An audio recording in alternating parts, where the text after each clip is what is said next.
29 তারিখই শেষ সুযোগ আপনার কাছে। পশ্চিমবঙ্গকে পশ্চিম বাংলাদেশ বানাতে চান কি? নিশ্চয়ই নয়। তাহলে 2 মিনিট দাঁড়িয়ে যান।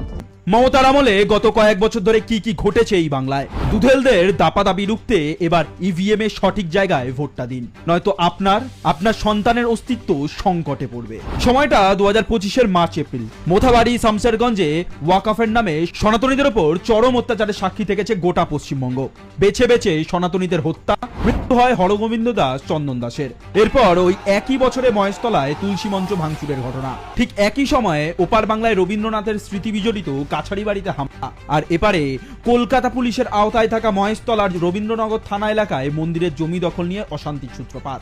বিদ্রোহের নামে ওপার বাংলাতেও চলে সনাতনী নিধন। মনে আছে দীপু চন্দ্র দাসকে কিভাবে জীবন্ত অবস্থায় দেওয়া হয়েছিল তাকে?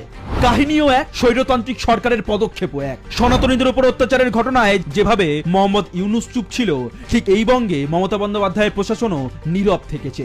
আসলে পুরোটাই তো রাজনীতির ফল। উনি তো বলেই দিয়েছেন, দুধ দেওয়া গরুর লাথি খেতে তৈরি। যে গরু দুধ দেয় তার লাথি খাওয়া উচিত। ভেবে দেখুন, ভাবার সময় এসেছে এবার। 26-এর এই নির্বাচনই শেষ সুযোগ আপনাদের কাছে। পশ্চিমবঙ্গকে পশ্চিম বাংলাদেশ হওয়া থেকে আটকাতে পারে আপনার একটি ভোট। 29 এপ্রিল ইভিএম এ বোতাম টিপে বদলে দিন এই সরকারকে। 26-এর নির্বাচন, তৃণমূলের বিসর্জন।